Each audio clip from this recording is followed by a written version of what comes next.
Wartburg was fired up to play the Norse for the first time since beating them in the IIAC semis last season. They got off to a 10-4 run out of the gate, spearheaded by back-to-back threes from seniors Brett Algren and Chris Thomas, who was fouled on his attempt but couldn't get the 4-point play. Luther charged back though and got within 2 after John Andros draws contact from Dan Van Groningen and shortly after hits the and-one free throw. The Orange and Black responded with a 5-0 run, capped off by Thomas Perkins' tray to extend the Knights' lead to 7. The Norse made a big push at the end of the half with a 10-2 run of their own as Cal Austin connects on this 3-point bomb to give Wartburg a 2-point lead going into halftime. Wartburg came out of the break motivated to stretch their lead as Nate Treibel fakes out his defender and hits the easy mid-range jumper to go up 6. That shot ignited an 11-0 run from the Knights.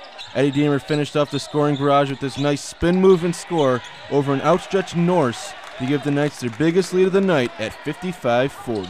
And a little later, Thomas Perkins finds Chris Thomas going backdoor for the alley-oop, and Thomas admires his work. The Norse gave one final charge as Michael Crocker dribbles down the floor and hands it off to Jake Martin, who nails a 3 to cut the lead to 4. But the Knights finished off Luther at the free throw line and went on to win their first Iowa Conference game of the season, 76-69.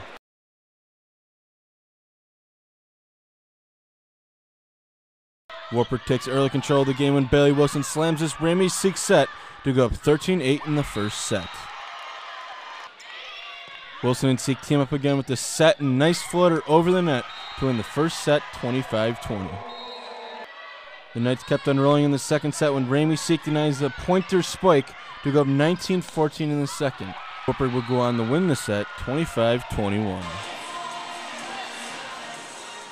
In the third, Wartburg was cruising along when Stevens Point can't handle Crystal Graves' volley to go up 19-14.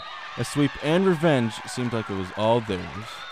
But the wheels started to come off from there as the Pointers rallied back and took a 21-20 lead as Kelly Neiman's spike goes out of bounds. Stevens Point clinched the third when Mary Krinkle's serve is knocked out of bounds by Neiman, and the Pointers are right back in this one.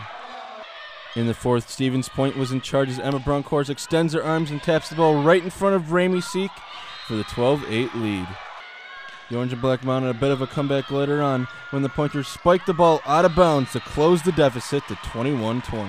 Stevens Point would send this match into a fifth set when Kelly Neiman's spike gets blocked and forces her out of position to get the volley, and it is looking like deja vu for the Knights. In the fifth, Wartburg climbed out to a 10-7 lead when Maddie Forsythe's spike is too much for the Pointers' defense as it launches off a defender out of bounds. But Stevens Point pulled off some more comeback magic as Bronkhorst is there once again for the kill and the 1-point lead. Wartburg is down to their last bullet as Kelly Neiman serves it up, and Ramey Seek can't get the spike back to the Pointers' side as the Knights lose a heartbreaker in 5.